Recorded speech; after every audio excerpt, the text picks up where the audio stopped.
classic spooky stories video. Before we get into the video, channel memberships are open. For anyone that does not know, it is 99p a month, and you will get 4 extra videos a month, access to super cute custom emojis, custom badges, and access to member-only polls. There's absolutely no pressure to join. This is just there for anybody who may be interested in the extra content, or for anybody who just wants to further support the channel. As always, leave a like on this video if you do enjoy it. It lets me know what you guys are enjoying and what you're not. If there's anything you'd like to see from me, leave it down in a comment. Leave it in a comment. And if you haven't already, and you do enjoy the content, please consider hitting that subscribe button. But other than that, let's just get into the video. As always, in the description below is going to be all the links to the original posters. All credit goes to them. So let's just get started. This first story is by Beached Pineapples 1. It's titled, "I work the graveyard shift on Route 50 as a highway patrolman. Never pull over the 1977 Pontiac. It was just like any other night. I'm sitting in the patrol car, looking out into the night with a cigarette in my left hand, and my elbow rested on the bottom of the open window. I work in a pretty empty area. Route 50 is already known as one of the loneliest roads in the US. But I was stationed in central Nevada, so you can imagine how many cars I saw in a night. My job is to stare at black paint and report any changes. I've worked this post for a few months now. I'm interning for the highway patrol, so naturally they put me in charge of the most out-of-the-way road in the area. I've never complained about my post though. Sure, it's an hour's drive from my house, but my job was basically to do nothing between 10 p.m. and 6 a.m. Besides typical police stuff, there was only 2 rules I had to follow. Firstly, I had to keep myself illuminated at all times. Make sure people know that I'm there. I thought that defeated the entire purpose of making sure people didn't speed when no one was around. But I was getting paid enough, and hopefully a future full-time position with the patrol, so I followed that rule without question. The second and final rule was the strange one. So far I haven't been given the opportunity to break it, but the patrolman in charge of showing me the ropes couldn't stress it enough. If you see an old Pontiac on Route 50 and you're on the graveyard shift, do not stop it. Under any circumstances, even if the bastard was going 50 over. That was what my grizzled patrolman teacher had told me. More specifically, a Pontiac from 1977. When I inquired further as to why some Pontiac was above the law, he told me to just follow the rules and to not think about it too hard. I always figured he was just messing with me, so I never took the rule too seriously. I almost forgot about it because I had never seen a 1977 Pontiac, let alone one breaking the law. But that changed on this night, things started smoothly. There were a few cars that popped in and out of the Nevada void, but none that broke any speed limits when they saw me. That night it was dark. It was the kind of darkness that was all-encompassing, the kind that made it impossible to believe the sun could suck it up come morning time.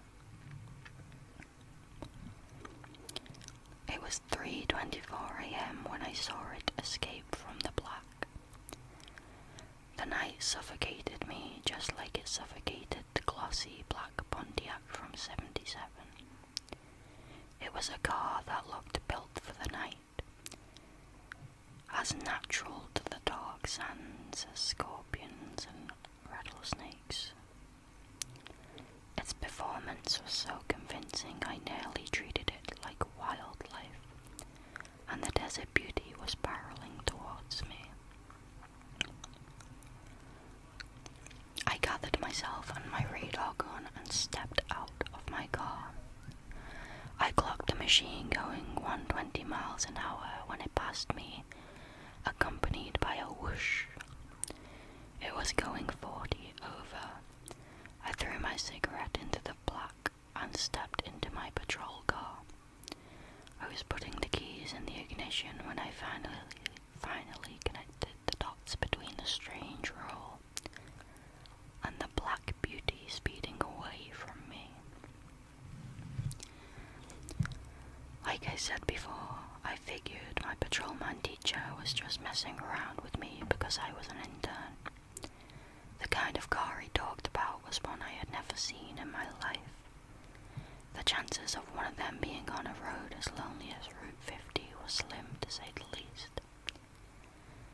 My reasoning was that because it was such a rare car, he thought I wouldn't ever actually encounter one. He just wanted to put a ghost story in my head to spook me on those cold nights. Very funny. Armed with this logic, I quickly stowed any fear I had away and turned on my siren and light, flooding the desert with sound. I tailed slowly behind the car. It took a while because the guy didn't let up on the speed for a bit. I followed the backlight of the beauty for 1,000 or so feet until it slowed itself to a stop. I stopped behind it and turned off my siren. The only thought in my mind was why the hell a guy would go that fast when I'm clearly in view. The road was empty and dark at my post. I was the only light for miles. The Pontiac driver definitely would have seen me from way further back than I could see him. I thought he was probably just drunk or something. I pushed my car door open and climbed out in a swift motion. I heard it shut behind me. My badge caught the backlight of the car and shined into the back seat of the Pontiac. I would be lying to say I wasn't a bit creeped out by the coincidence. Such a specific and rare car appearing on such a lonely road that just so happened to be breaking the law on my patrol. But I tried my best to not let what my superior said creep me out. I cleared my throat, ready to rip the guy a new one for going so far above the speed limit right in view of an officer. His windows were rolled down when I got to him. They were tinted black and I could only see his faint outline in the guts of the car. I tapped on the window with the tip of the radar gun I was still carrying and signaled for him to open it. The window gracefully complied. I nearly stepped back when I saw the guy inside. He looked like an older man, in his late 40s maybe. He was balding severely and what little hair remained was slicked back with an intense amount of oil, so much that it reflected off the light in the car. His face was the most striking part of his appearance. He He looked like he was melting. I can't describe it any other way.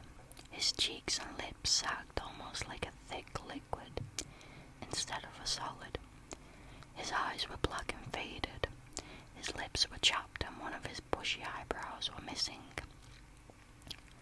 He looked just on the cusp of the uncanny valley. The worst part wasn't even his appearance, it was his smell. He absolutely reeked. And it wasn't like he smelled like shit either. He smelled like a chemical plant. The smell was strong and absolutely repulsive. He smelled like death. I stepped back instinctively, responding to a combination of his unsightliness and his horrid smell. "Sir, what is that smell?" I asked loudly, stumbling over my words in the process. His appearance was creeping me out, and the smell wasn't like anything I'd ever smelled. All I knew was that it was terrible. His expression didn't change. He began to open his mouth in a way that seemed unnatural, like he was consciously putting effort into the movement of his lips. His mouth opened a little too wide for speech, and I saw that he didn't have any teeth. I looked at the man for an uncomfortable few seconds. He closed his mouth again without saying anything, not even letting out a breath. He continued staring at me with his lifeless eyes. Something was wrong here. I could feel it.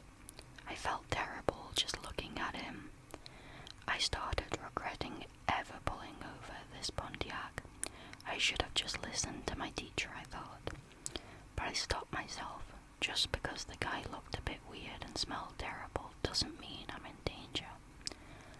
I reluctantly proceeded with the typical pulling over speech. "You were going 40 miles over the speed limit. I'm going to need to see your license and registration." I tried to sound confident, but on the inside my heart was racing. The smell was becoming unbearable at this point. I turned around to cough. When I turned back around, the man looked different. He looked normal suddenly. His hair was the same, but his eyes were now in the right place. His missing eyebrow was back, his lips weren't chapped, and he had a full set of pearly whites. I was taken aback. I rubbed my eyes, but he looked the same. An older guy, sure, but not one that was out of the ordinary. Maybe I was hallucinating, but how could I hallucinate such a horribly potent smell? The man was now smiling at me. "Sure," the man said with an over-enthusiasm I had never observed from someone I pulled over. "I've got them right here." His voice was metallic. It cut through my skin. It sounded like what gravel feels like. I only took my eyes off him for half a second. Yet there was his license and registration in his hands. He never reached into his glove box, and as far as I know, he didn't have it before. His information just appeared in his hands. His arm was overreached and he looked elated. I had never seen a happier face. His smile looked elongated, but I still felt nothing behind his eyes. He looked like a life-size doll. As I reached over to grab his information, I noticed something. His smile didn't stop at the normal spot. Instead, the closer my hand got to his license and registration, the wider and more unnatural his smile became. His smile was now wider than humanly possible. I took his license, and his smile reached up to the corner of his dead eyes. As soon as it was in my hands, his face began to melt away, and the horrid smell came back. It was only then that I looked down and realized the hand I took, the the license from was burning in pain. I further noticed that I wasn't handed a license, but instead some sort of rectangular object covered in spikes that shot through my hand. My hand was bleeding out. I yelled from the pain and dropped to the floor, clutching my bleeding hand. I looked up at the driver, who now didn't resemble anything remotely human. It exited the Pontiac. Its smile was still wide. All of its skin melted off. Its eyes were hanging from its socket and now appeared to be skinny and freakishly tall. It looked down at me while I was on the floor. There were white burning eyes that now replaced the ones that were hanging. The melted skin revealed a figure that was the same black as the night. Its bright white eyes illuminated the hanging eyeballs, and its white smile was now the only light I could see. One of its eyes fell off and hit my uniform with a wet splat. I screamed in pure terror. My screams reverberated off the mountains and came back in an echo. It gripped me by the ankle hard, so hard that it felt like my bones had shattered. My screams were now in response to a mixture of terror and pain. It began walking into the road. A light appeared further down and it was dragging me straight for it. I thought it was over for me. Screaming was now the only thing my soul could manage to do. I felt my holster for my gun. It was still there. I took it out fast and began shooting. It quickly turned around, slicing the gun and the tip of my pointer finger in one motion. It turned back around, dragging me towards the light. What the creature hadn't realized was that I wasn't aiming at it. I aimed at the half-century-old Pontiac. I was going to attempt to burn the thing with the lighter I still had in my back pocket, trying to soak it with the gas in the car. But to my surprise, instead of gas pouring out from the tank, a thick red liquid began streaming from all three holes I shot into the car. The creature let out a shriek that nearly deafened me. It wasn't one that any human could make, but I easily recognized it as being one of pain. Its blood was pouring out of the Pontiac. The creature loosened its grip on my ankle, and I agonizingly crawled over to my patrol car.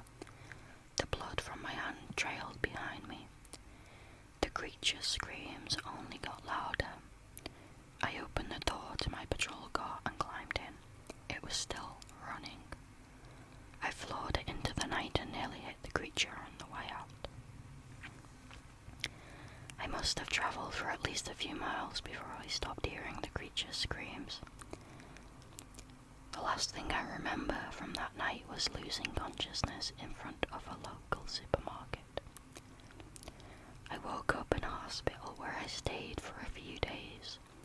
They treated my broken ankle and my hand, which was covered in quarter-sized holes. I was visited by an incident reporter and several other highway patrol people asking what happened. I told them I needed more time. To be honest, I didn't even believe what happened was real. After leaving the hospital, I went straight to the station. I was ready to tell them what happened. The chief and my patrol teacher took me into a room with them. I told them everything, from stopping the Pontiac to the blood that shot out of the car. Once I finished, they were both silent. I figured they didn't believe me, so I reiterated that I was telling the truth. "We believe you, son," the chief explained. "We're just amazed to see you alive." He was pale. My teacher piped in. "What you encountered was a phenomenon we call the Midnight Riders in the patrol.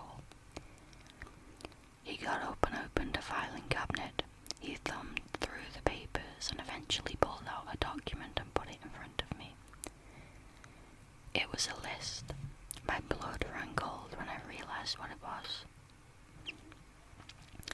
It was a list of hundreds of major American highways. Each had a photo of an old vehicle next to it. Under each photo were the printed words, "Do not pull over." On Route 66, it was a Triumph Tiger 100 motorcycle. On I-95, it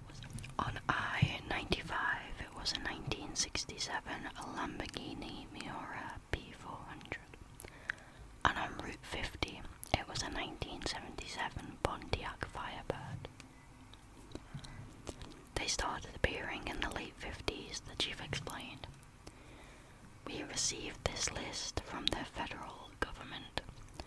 All highway patrols have them. When new midnight riders get discovered, we add them on the list and tell new recruits to never stop them. There was a silence until my teacher chimed in. We don't know what they are or where they come from. All we know is that they don't belong to this world.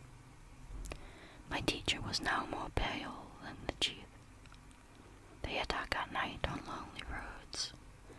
Somehow they know that if they go fast enough, their prey will come to them. I felt like throwing up. I looked back down at my injuries and back to them. They allowed some silence to let me take it in. And after half a minute, the chief explained further. Son, the chief began, you are the first person ever recorded that survived an attack from a midnight rider. Your account will be valuable in preventing future deaths. I was stunned. And just how many people have been killed? I asked with a shaky voice. Since 1959, the chief explained, 234 deaths have been confirmed across the country. I stood frozen. How do you know it was the riders that killed those people? I asked. The chief sat silently looking down before replying. Because they always disappear overnight. They're always in charge of lonely portions of highways. They always show signs of having pulled someone over, and no trace of the body is ever found. The room felt ominous. There was an unspoken tension. I put together what I expected to hear next. Listen, began my teacher. Some men from the FBI are going to be here soon. They've asked us to keep you here. Tell them what you told us. After 10 minutes, several men in suits stormed into the room. I told them the story start to finish. They told me to sign some forms and said that I couldn't tell a soul what I saw that night. In exchange for my silence, I was offered a full position on the patrol. This post is me breaking that contract. I can't keep silent anymore. These things are dangerous. I don't know if they're anywhere besides the United States. So please, if you're a highway patrol or a police officer of any kind in any country, be careful when you see old cars speeding on lonely roads at night. You could be seeing a midnight rider luring its prey. I don't know where these things came from or what they are, but I do know that they are extremely dangerous. If you think you've spotted one, call your local highway patrol unit and ask to speak to the chief. The chief and the highest ranking officer are the only two in your area who know about the riders. Don't be afraid to call. They will know what you're talking about. And now, please be safe out there. Who knows what other horrors are hiding in the middle of nowhere. That one was really good. I really enjoyed that story.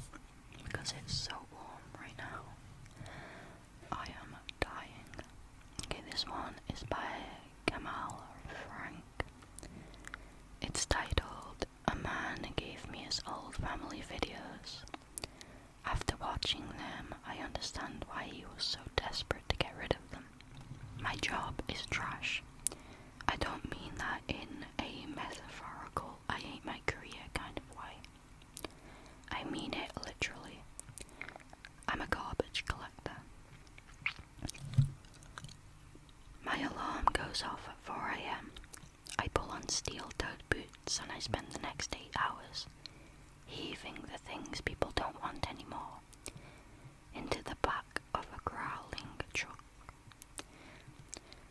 It's a dirty, smelly, physically demanding job, but it pays the bills for my tiny apartment and it's honest work. You also learn a lot about people from what they throw away. Most of the time it's just bags of household garbage, but sometimes you find treasures. A broken piece of furniture that can be fixed, a box of old books.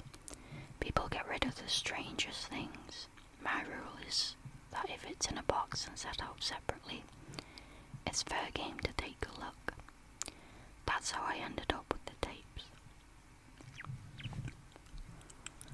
It happened a few weeks ago.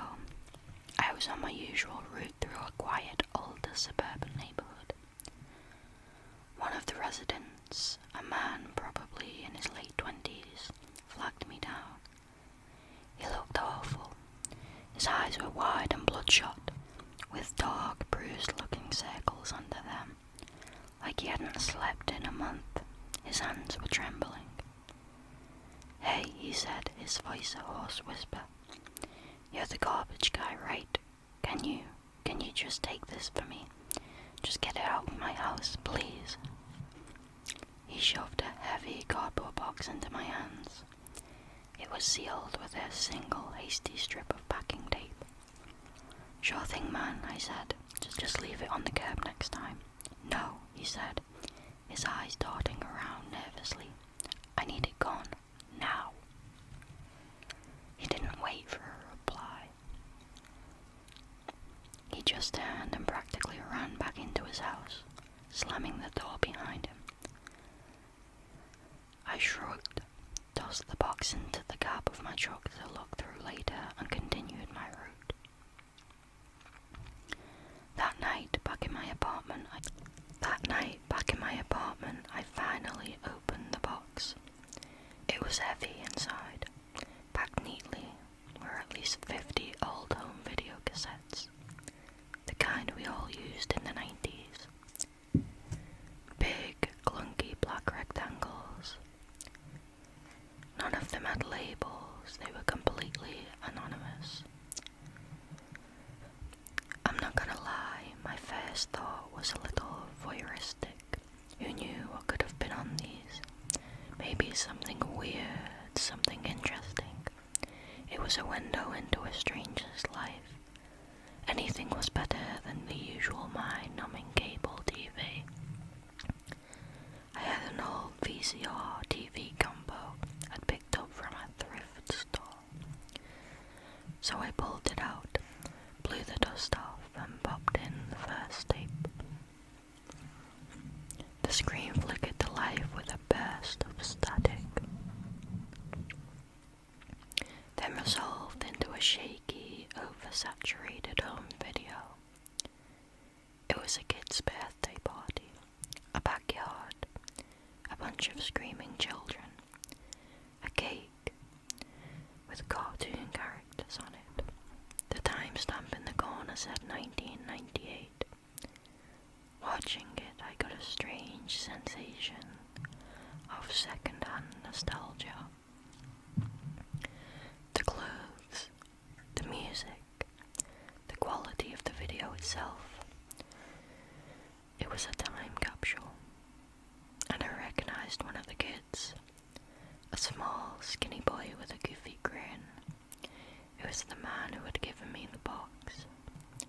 The next few days were more of the same.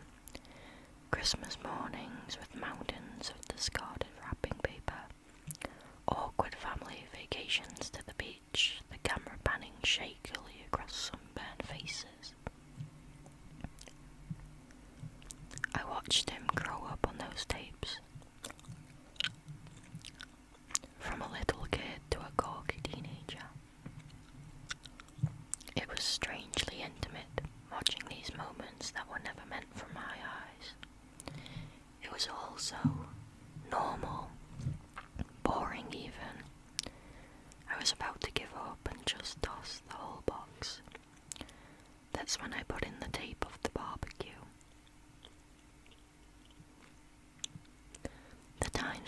said July 2002. The scene was familiar. A sunny backyard, adults drinking beer, kids running through a sprinkler. The man from the tapes, now a teenager, was trying to flip burgers on a grill, clearly failing. It was another slice of mundane life. I was half watching, half scrolling through my phone. And then the video glitched.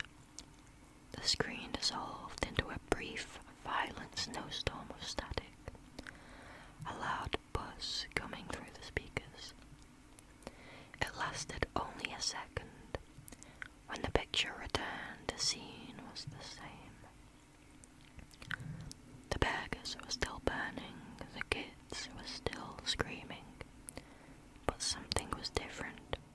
In the background, hanging from the thick branches of a large oak tree, there was a shadow. It wasn't there before the glitch. I rewound the tape, watched it again. Normal scene, buzz, glitch, and there it was. It was a dark, amorphous shape, like a smudge on the lens, but it had a distinct, unsettling form. It looked tentacled, like a squid or an octopus made of pure darkness, just dangling there among the leaves. I leaned closer to the screen, my heart beating a little faster. It was probably nothing, a film artifact, a bit of the tape degrading in a weird way. That had to be it. I shook my head, dismissing the creepy feeling crawling up my spine, and let the tape play out.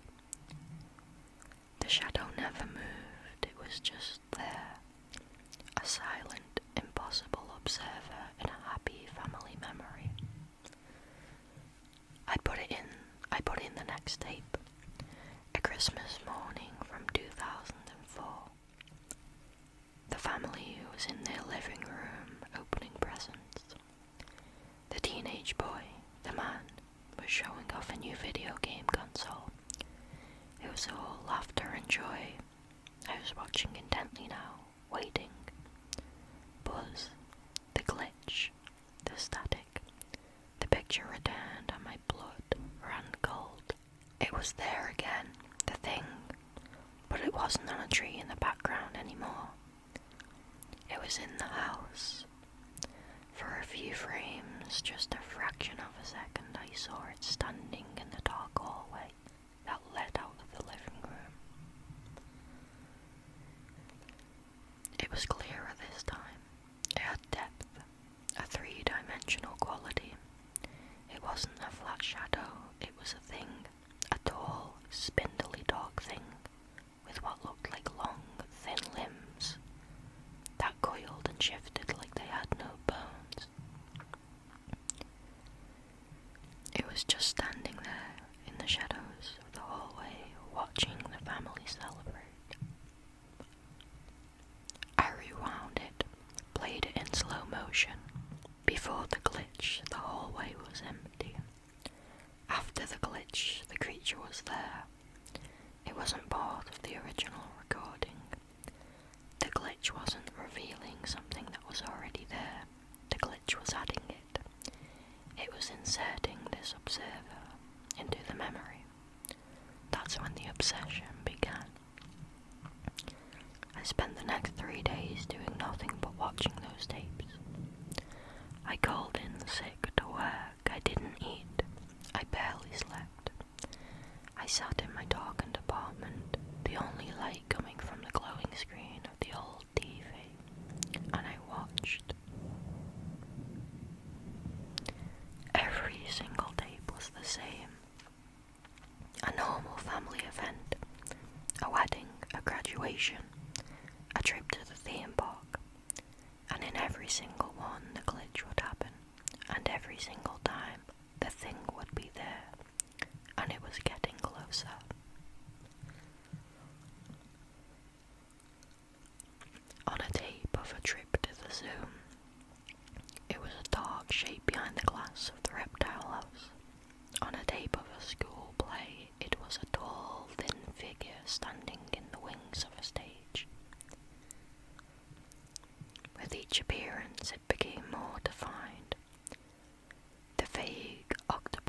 shadow resolved into a distinct silhouette. The silhouette grew limbs, a torso, a head. It was impossibly tall and thin, its limbs too long, its joints bending at an unnatural angle. It was like a spider and a man had been melted together in the dark. It never moved. It never interacted with the family. It just watched. A silent, parasitic passenger on their memories. I felt like I was losing my mind. Was I just seeing things? Was the man who gave me the tape some kind of weird indie filmmaker who made found footage horror? But it all felt too real. The family, their lives. It was authentic. The creature was the only thing that felt wrong. I got to the last tape in the box.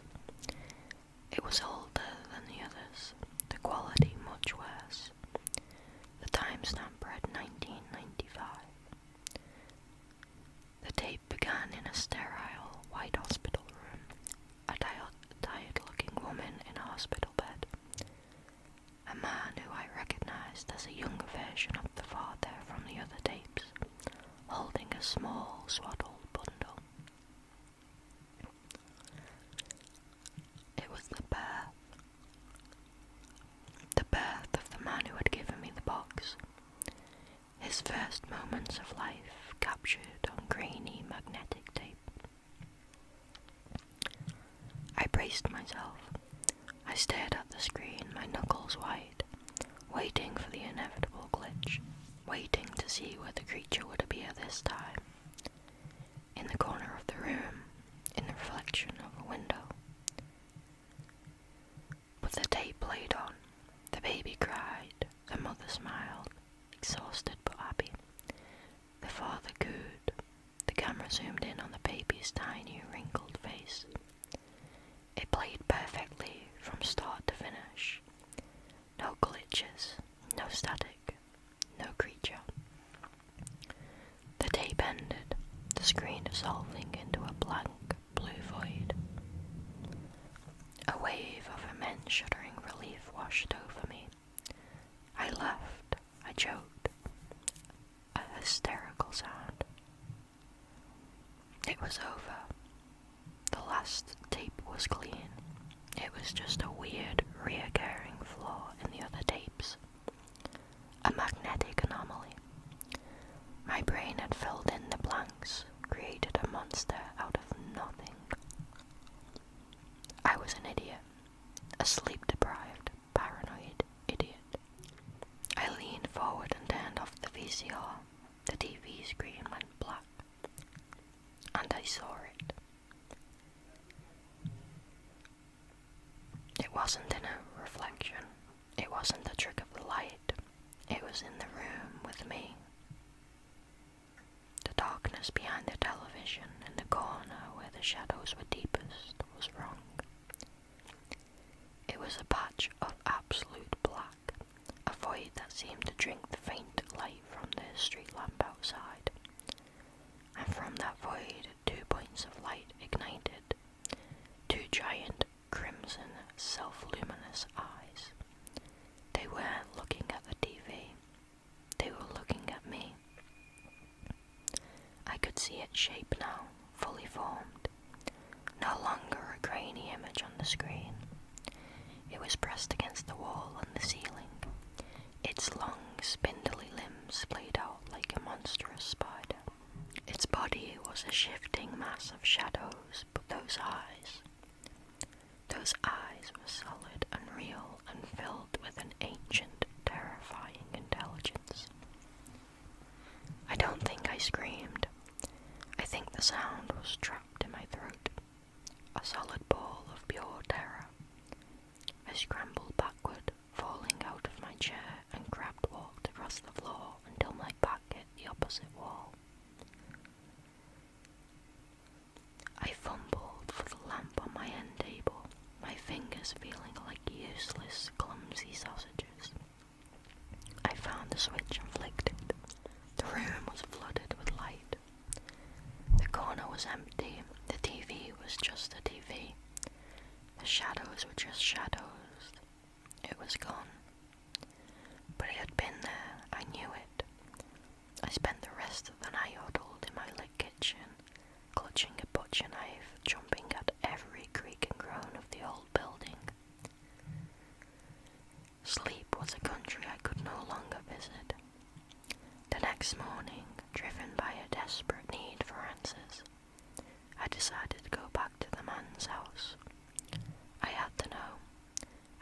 ask him what he'd put me through.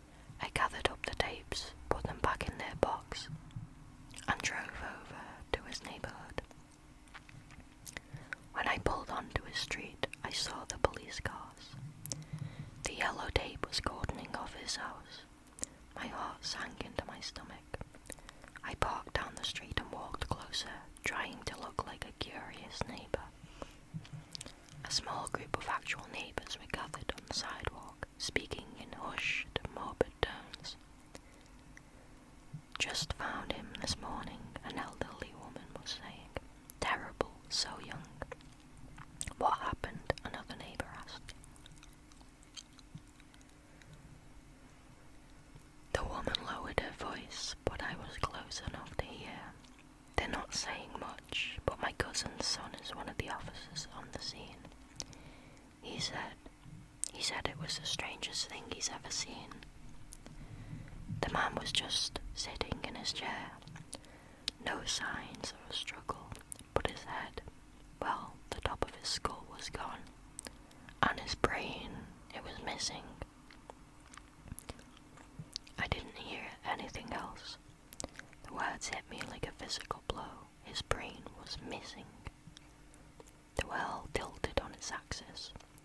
I turned and stumbled back to my car, the box of tapes feeling like it weighed 1,000 pounds. I got home, my mind a blank roar of static. I needed to get rid of them, burn them, throw them in a river. I brought the box inside, and as I was just about to dump the contents into a trash bag, my fingers brushed against a piece of paper at the very bottom, hidden beneath the last gazette. I hadn't noticed it before. It was a small, folded note. The handwriting was shaky, erratic, the writing of a man on the edge of utter collapse. I unfolded it. It only had a few words. "I am sorry. It promised me it would leave me alone." And in that moment I understood everything. He passed it to me, and now I don't know what to do. Do I live with this thing, this silent observer, waiting for it to get hungry? Or do I find another person, another stranger, and hand them a box of old tapes? Do I save myself by damning someone else just like he did? But it hadn't saved him. The creature had lied.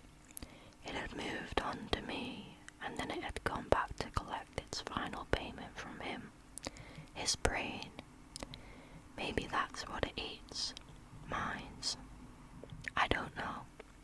All I know is that I'm so tired. But I'm terrified to go to sleep.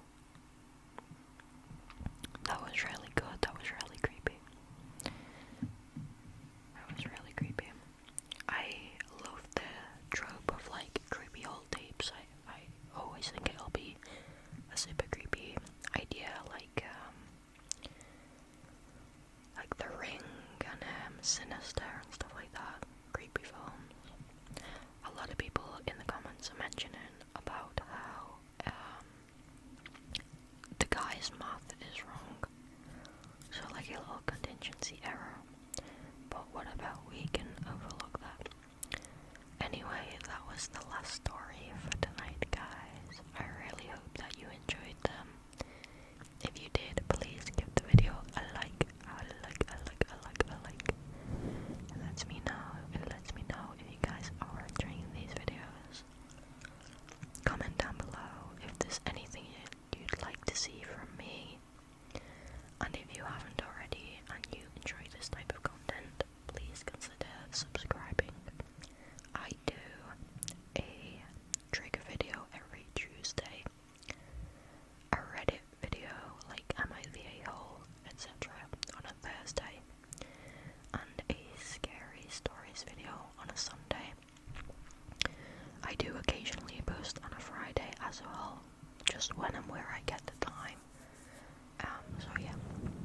But anyway, thank you so much for watching.